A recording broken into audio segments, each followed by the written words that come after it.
Today, we're going to talk about some things related to fat loss and that are powerful for fat loss that I'm guessing most of you have never heard about before. Most people struggle to lose weight generally, but most people especially struggle to lose body fat, or what we call adipose tissue. We're going to talk about all sorts of aspects of fat loss that are governed by your nervous system. And this is, I think, an important gap that's missing in the discussion about fat loss. Remember, your nervous system, which includes your brain and your spinal cord and all the connections that they make with the organs of the body, governs everything. If you ingest about as many calories as you burn, you maintain weight, typically. And if you ingest fewer calories than you burn, typically you'll lose weight. That's the kind of rule of fat loss. Calories in versus calories out, meaning how many calories you ingest versus how many calories you burn, is the fundamental and most important formula in this business of fat loss and weight management in general. If you ingest fewer calories than you burn, that you will lose weight, and that a significant portion of that will come from body fat. But the calories burned portion is strongly influenced by a number of things that you can control that can greatly accelerate or increase the amount of adipose tissue, or the proportion of adipose tissue that you burn in response to exercise and food. We're going to break down that process into two important steps.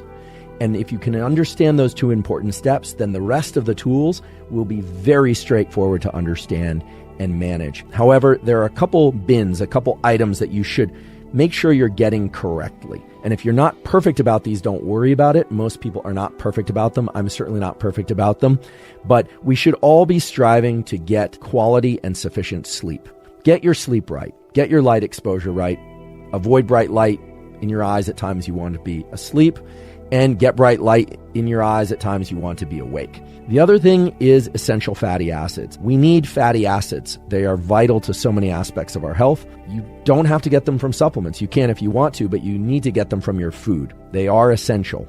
The key thing is to get the levels of EPA that you ingest above 1,000 milligrams per day. So that doesn't mean just taking 1,000 milligrams or more of, say, fish oil or krill oil or whatever your preferred source is. It means getting above 1,000 milligrams of EPA. But the research in the literature shows that you want to get above 1,000 milligrams of EPA per day, because that's when you can best support your metabolism and position yourself for good fat loss. And then finally, you can't really position yourself to have a strong metabolism if your iodine levels aren't correct and your thyroid levels aren't correct. You can overdo iodine, so you don't want to do that. Get your gut microbiome right. That does not necessarily mean you need to ingest probiotics. You can if you want to, but you can also just simply ingest a serving or two of fermented foods per day. So again, sleep, sufficient EPAs, glutamine if you have issues with leaky gut or sugar cravings can really help. How we think about a given set of activities affects how we perform those activities, and how we think and about and perform those activities has a real effect on our physiology.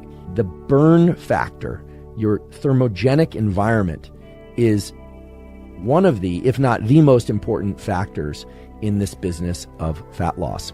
So let's talk about fat utilization. Let's talk about how fat is converted into energy, which is sometimes also called fat burning. There's two parts to this process. One is fat mobilization, and the second is fat oxidation or utilization. Stored fat has two parts that are relevant here. It's got the fatty acid part, and that's the part that your body can use, and that's attached to something called glycerol, and they're linked by a backbone. So if you just can remember, to mobilize fat, you got to break the backbone between glycerol and these fatty acids, okay? That's accomplished by an enzyme called lipase, but you can forget all that if you want. Remember, we're just trying to mobilize fat. And that second part, remember, first part is mobilization, the second part is oxidation, is then those fatty acids, those are potential fuel. They're just potential fuel, but you haven't burned the fat yet. You've just moved it out of your fat cells. They're going to go into cells that can use them for energy. So just to really zoom out again to make sure I don't lose anybody, you got to mobilize the fat, then you have to oxidize the fat. You have to, in other words, you have to mobilize it, then you actually have to convert it into energy. So you have two opportunities to burn more fat. And both of those opportunities are governed by your nervous system. So Let's talk about movement and the more traditional kinds of movement, aka exercise, that has been shown to lead to increases in metabolism and fat loss to greater degrees depending on whether or not, for instance, you're fasted when you do it or not. Different types of exercise engage the musculature of the body and the heart and the lungs in different ways, and can have vastly different effects on things like hormones and metabolism, depending on whether or not it's of high intensity, moderate intensity, or low intensity. Sprint interval training was defined as all out, greater than 100% of VO2 max bursts of activity that last 8 to 30 seconds. So that would be SIT. HIIT, HIIT,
defined as submaximal, so 80 to 100% of VO2 max, bursts of activity that last 60 to 240 seconds. Moderate intensity continuous training is steady state cardio, sometimes called zone 2 cardio these days on the internet, which is performed continuously for 20 to 60 minutes at moderate intensity of 40 to 60% of VO2 max. However, the types of exercise, whether or not it was medium intensity or high intensity or low intensity, is all over the map for these studies. So it's very hard to target an ideal protocol. If you want to burn more body fat, exercise intensely for 20 to 60 minutes.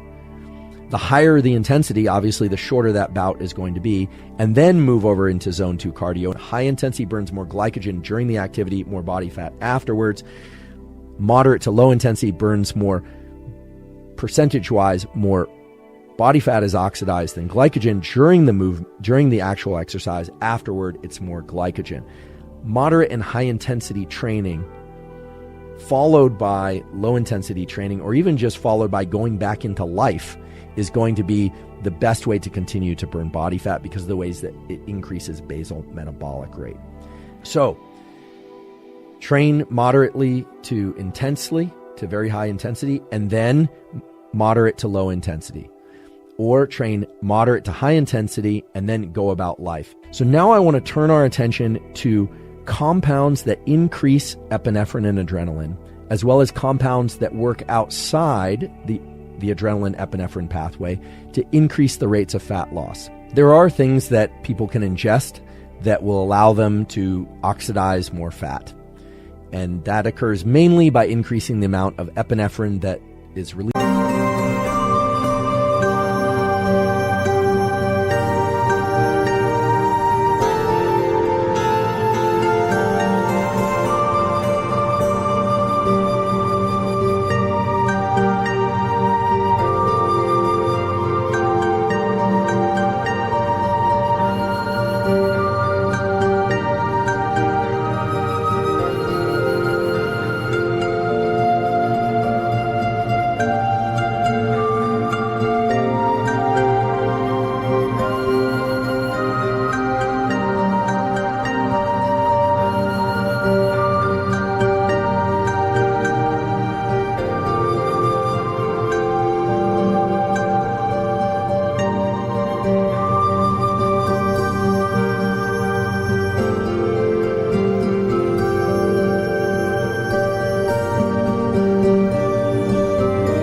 From neurons that innervate fat tissue. It's well established that caffeine can enhance performance if you're caffeine adapted. There's this kind of interesting phenomenon where ingestion of caffeine serves more as a performance enhancer, both by increasing alertness, but also by way of dilating vasculature, of allowing more blood flow. Caffeine can enhance the amount of fat that you burn in any duration of exercise, and it can shift the percentage of fat that you oxidize compared to glycogen. If caffeine is the kind of the entry point for most people of using compounds to increase the rate or percentage of fat loss in exercise and even at rest, what are some of the other things that are useful and interesting? I've talked before about something called GLP-1. This is something that can be triggered by the ingestion of yerba mate, which is a tea. Mate increases GLP-1. GLP-1 is in the glucagon pathway. Glucagon facilitates that process through increases in GLP-1. The short takeaway is mate increases GLP-1 and yes, increases the percentage of fat that you'll burn. It increases fat burning. So if you want to burn more fat, drinking mate before exercise is good. Semaglutide, but that's not the way you pronounce it, but semaglutide is the way that it's been described on the internet. In any case, this compound increases GLP-1. It's actually a GLP-1 analog in some cases, and they go by various types of trade names. I hope you found this conversation interesting, both for sake of understanding fat loss and how to lose fat more quickly and to lose more of it, if that's your goal, as well as simply to understand the biology of fat metabolism from a different perspective, from the perspective of the nervous system.